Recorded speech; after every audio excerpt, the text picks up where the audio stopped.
Hey guys, welcome to a new video. So for this video, we are going to talk about the things that we are going to need when, if you're ever planning out to start out with a new, sinasabi ko.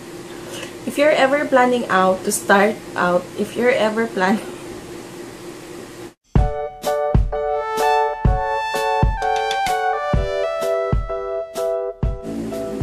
Hi guys! Welcome to a new video. So for this video, pag-uusapan natin yung mga bagay na kailangan mo if ever you're going to start a YouTube channel. Kasi, aminin na natin, hindi siya madaling gawin. Parang kapag gustong-gusto mo talaga siyang gawin, kailangan ang pumapasok agad sa isip natin is that kailangan magkaroon tayo ng maraming pera para makabili ako ng camera, para makabili ako ng laptop, para makapag-edit ako ng videos.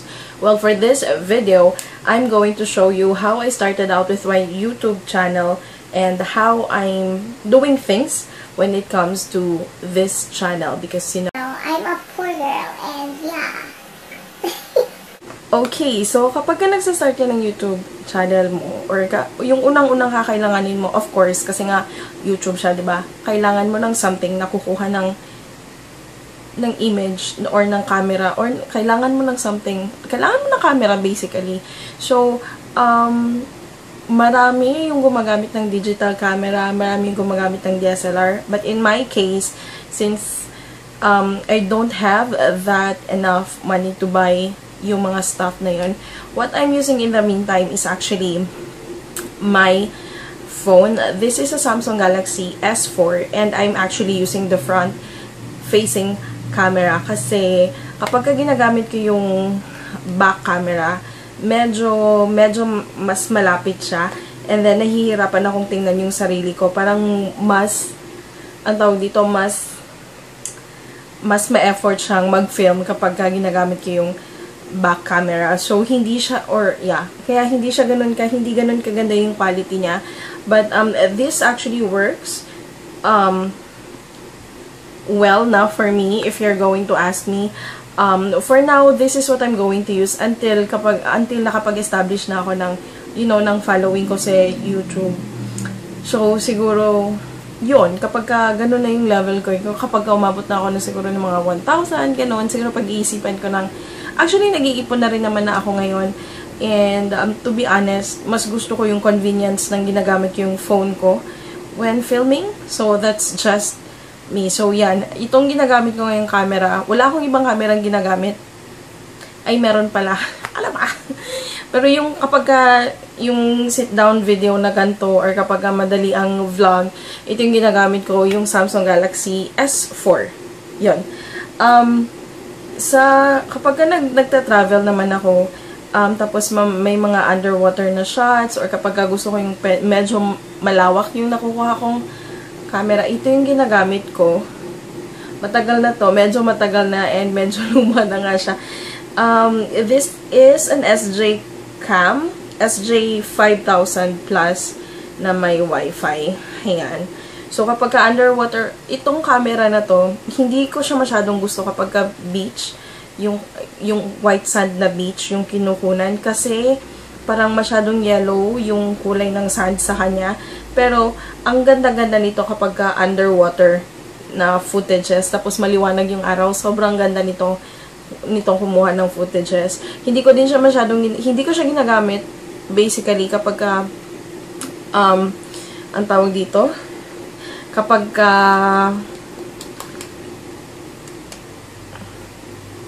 nagpipicture. Hindi ko siya ginagamit kapag nagpipicture ako. So, yeah, that's just it. Ito, nabili ko ng mga 8,000. Medyo mahal siya kaysa sa mga nakita ko online. Pero binili ko kasi ito sa Macy's Camera Shop. Doon sa, kapag nasa Cebu ka, may branch sila sa may APM Mall. So, doon ko to nabili. Last year, I think. Last year ba? Yeah, 2015. So, ina-expect ko nga parang madali lang siyang masira. Pero, tumagal naman siya. Okay naman siya. Kaya, ayan. Ngayon, pinapakita ko na yung mga ginagamit ko, so hindi ko alam kung bakit ko ginagawa. But anyway, so yun. Importante na may camera ka kasi hindi ka makakapag-film ng YouTube video, in general kung wala kang camera. So, kung ano man yung camera na meron ka, yun yung gamitin mo. Next is yung lighting. Importante yung lighting kasi yung parang, oo, maganda nga yung content yung parang yung gusto mong i-share na idea. Pero kung hindi ka naman makita nung taong nanonood sa'yo, so parang hindi rin siya ganun kagandahan. So dati, nung nagsisimula, last year kasi gumagawa na rin ako ng videos light year, ang trick na ginagawa ko is, kasi may malaking bintana. Yung kwarto ko dati, may malaki siyang bintana. Actually, ito rin, may malaki rin siyang bintana, kaya lang hindi ako nakakapag-film ng umaga. Yung pinakamagandang lighting dito is kapag umaga, mga around 7 hanggang siguro mga 10 a.m. Maganda yung pasok ng ilaw dito. So, yun. Hindi ako nakakapag-film nun kasi, oras yun ng trabaho. So, yun. Dati, yun yung ginagawa ko. Magpapasok ako ng clip nung kapag natural lighting yung ginagamit. Another video. So today I am going to do I'm so excited about this. The common Filipino tag. I know it has been a while since this was released, but it's my first time on YouTube and I would really love to introduce myself. And what better way to introduce myself than to do the Filipino tag? Hindi mo kailangan ng maraming studio lights. Para doon, natural lighting lang talaga. Hindi ka na gumastos nun. I mean, wala kang ginastos nun. So, yun. Pero yung camera na ginagamit ko ngayon, kung nakikita nyo may bilog-bilog ako sa mata ko, hindi ho ring light ito. Okay, so this is how my setup looks like. Ito yung ginagamit kong tripod. Ganyan lang siya. Nabili ko lang yata ito ng mga 100 plus online. Ayan. Tapos, I have here a DIY ring light kasi, ang mahal ng ring light, guys. So, ito, this is like 32 watts na ring light. And then, pinatong ko lang siya dito sa speaker na hindi na nagagamit. So, that's how it looks like. Ayan. So, yun. Gawang masyadong mahal yung ring light. Yun yung ginagawa ko. Hindi ko na siya nilalagyan ng kahit na anong cover. Ganyan lang talaga siya. Parang diretso lang siya sa mukha ko. Hindi, parang, ayan. Tapos, okay na ako. So, yun. When it comes to lighting, hindi natin kailangan gumastos ng marami. Siguro, eventually, kapag medyo gusto mong mag-improve, hindi mo naman kailangan bumili ng ganun ka, parang hanapan mo lang talaga ng paraan kung paano magkakaroon ng ilaw or paano magiging maliwanag yung itsura mo or yung mukha mo sa ibang tao. Kasi nga, useless naman yung video siya kung wala namang makikita sila. So, yun. Actually, itong camera ng, yung front camera ng cellphone ko, kapag walang light, hindi talaga siya, hindi magandang quality. Pakita ko sa inyo. Ayan. So, ganyan ako kapag walang light. Nakikita nyo naman ako, pero hindi siya, parang medyo grainy yung quality ng video, yung gano'n. Tapos yung parang, medyo madilim ako. Next is yung audio. Siyempre, we would all agree kapag sinabi natin na importante yung naririnig tayo ng maliwanag ng taong nanonood ng video natin kasi, 'di ba? Hindi naman pwedeng panoorin lang tayo. Kung may gusto tayong sabihin, most of the time, hindi natin nagagawa yun through actions lang. So, kailangan natin magsalita. So, in my case, dito sa ginagamit ko ngayon, basically, wala akong microphone na ginagamit. Dati gumagamit ako ng microphone kasi nakabili yung kapatid ko nitong ganito. Actually, binili niya to kasi magre-record siya ng kanta. Kaya lang, hindi niya nagustuhan. She bought this sa Lazada. Yung sabi sa Lazada, yung price nito is 13,500. Tapos, nag 90% off siya. So, excited naman siya. So, binili niya na.